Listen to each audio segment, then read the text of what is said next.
नमस्कार, मैं हूं तुषार और आप देख रहे हैं खबर 100। आइए रुख करते हैं आज की खबरों की ओर, पर उससे पहले एक नजर आज की हेडलाइंस पर।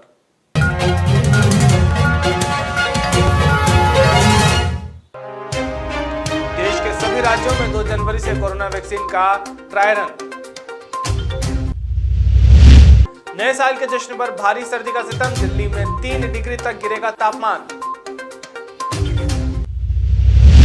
5 जनवरी को भारत में लॉन्च होगा Mi-10i, मिलेगा 108 MP कैमरा। कृषि कानूनों के खिलाफ केरल विधानसभा में प्रस्ताव पास, सीएम ने कहा किसानों की चिंता होनी चाहिए दूर।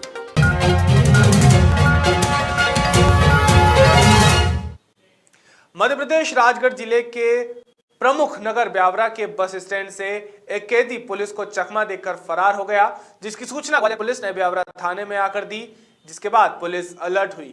जगह जगह पुलिस ने नाकाबंदी की और मुखबिर को भी इसकी तलाश में लगा दिया। करीब 7 घंटे की कड़ी मशक्कत के बाद फरार कैदी पुलिस की गिरफ्त में आया। ग्वालियर से पेशी करवाने खिलचीपुर ला रहे कैदी लाल सिंह ने पुलिस को चकमा देकर सुबह 6 बजे अंधेरे का लाभ उठाकर वो फरार हो गया था, जिसकी सूचना ग्वालियर पुलिस द्वारा ब्यावरा थाने में दी गई। जिसके बाद पुलिस सुबह से ही फरार आरोपी को पकड़ने में जुट गई। फिर काफी मेहनत के बाद 7 घंटे की मेहनत के बाद आरोपी पुलिस की गिरफ्त में आया।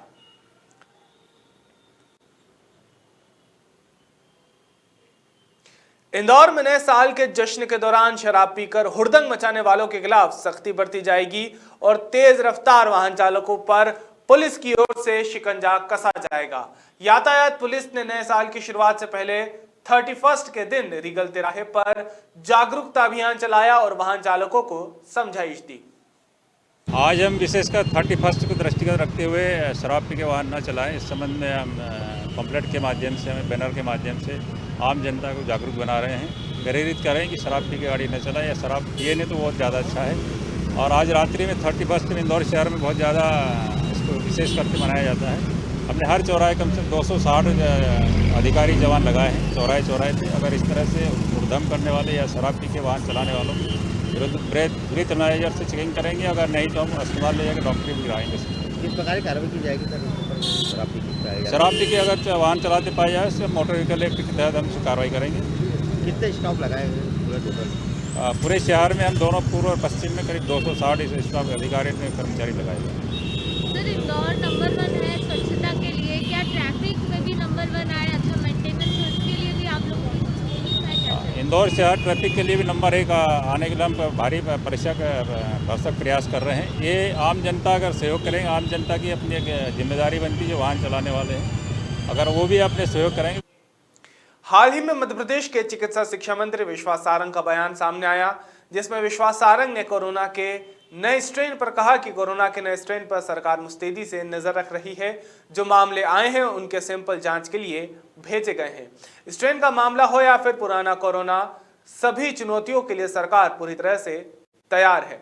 जिसके बाद न्यू ईयर पार्टी पर पूछे गए सवाल को लेकर कहा कि जितनी कैपेसिटी है उसके आधे लोगों को ही अलाउ किया जाएगा। यह सुनिश्चित किया जाएगा कि न्यू ईयर की पार्टी से कोरोना का संक्रमण ना बढ़े।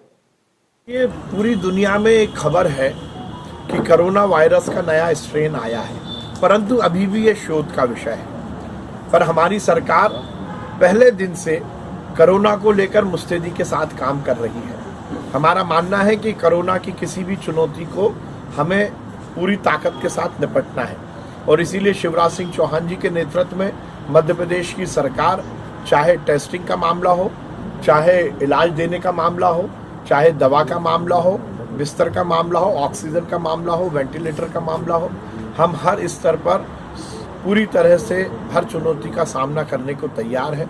इस ट्रेन के मामले में भी हमारी सरकार मुस्तैदी के साथ नज़र रखी हुई है। वो लोग जो विगत दिनों पॉजिटिव हुए हैं और यदि वो उनकी हिस्ट्री फॉरेन की है तो उनके सैंपल को हमने हायर सेंटर में भेजा है। जांच की रिपोर्ट के बाद ही हम कुछ तरह का टिप्पणी करने की स्थिति में रहेंगे, परंतु मैं आपके माध्यम से जनता से यही निवेदन करूंगा कि कोरोना वायरस अभी भी है, हमें सभी गाइडलाइन का पालन करना चाहिए। स्ट्रेन जैसी खबरों को लेकर हमें पैनिक नहीं होना है, परंतु हमें निश्चित रूप से सजग भी रहना है और अपने आप को संभाल कर भी रखना है।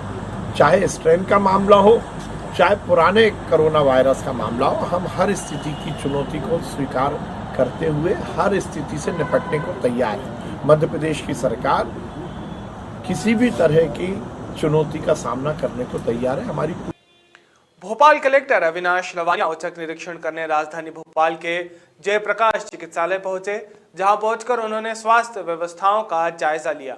उन्होंने अस्पताल के वरिष्ठ डॉक्टरों के साथ मीटिंग की।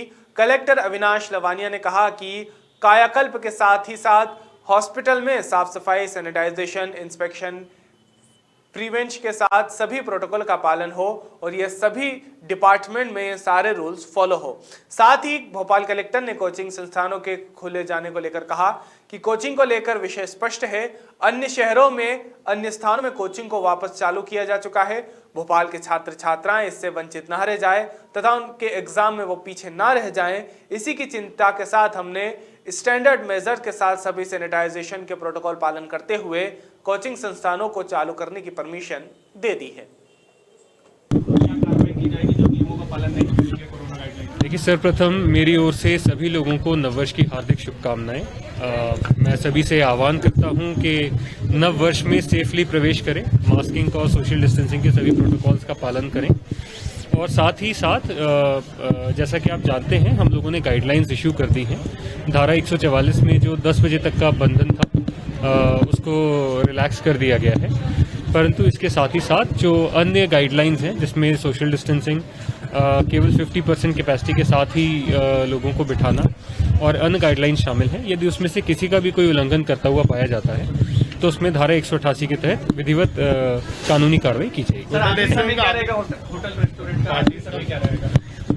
इसमें मैं स्पष्ट करना चाहूँगा कि जो श्रम विभाग की गाइडलाइंस हैं वो विधिवत 12 बजे का समय प्रस्तावित करती हैं और 12 बजे के बाद से हमारी टीम्स ग्राउंड में एक्टिव हो जाएंगी और ये सुनिश्चित करेंगी कि जितने भी आपके प्रतिष्ठान हैं वो किसी भी तरह इन नेक्स्ट 15 मिनट्स और 20 मिनट्स सभी को हम लोग बंद करा के खत्म करें। Thank you. देखिए, विषय कायाकल्प अभियान का तो है ही, लेकिन उसके साथ ही साथ हॉस्पिटल में साफ सफाई के, सैनिटाइजेशन के और इन्फेक्शन प्रिवेंशन के सभी प्रोटोकॉल्स का पालन हो और ये पालन सभी डिपार्टमेंट्स करें। इस उद्देश्य के साथ आज की मीटिंग को ऑर्गेनाइज किया गया था। इसमें बहुत अच्छी बात यह है कि एक बड़ी थॉरो चेकलिस्ट सभी डिपार्टमेंट्स के लिए बना दी गई है, जिसमें उनके द्वारा क्या क्या एक्टिविटीज़ की जाना है जिससे कि हॉस्पिटल का जो प्रबंधन है वो बहुत ही बेहतर तरीके से चल सके। उसमें चाहे अपने स्टाफ की विभिन्न प्रकार की ट्रेनिंग्स कराने का विषय हो या उसमें जो SOPs हैं, स्टैंडर्ड ऑपरेटिंग प्रोटोकॉल्स हैं, उनके पालन का विषय हो, उन सभी से संबंधित एक चेकलिस्ट सभी के साथ शेयर की गई है और सभी को ये निर्देश दिए गए हैं कि आगामी कुछ दिनों में ही ये सुनिश्चित करें कि उनके डिपार्टमेंट में इन सभी प्रोटोकॉल्स का पालन पूर्णतः हो। इसकी समीक्षा बहुत ही जल्द हम लोग पुनः करेंगे। अभी के लिए केवल इतना ही। बाकी ताजा खबरों के लिए जुड़े रहिए खबर 100 के साथ। जनता की बुलंद आवाज।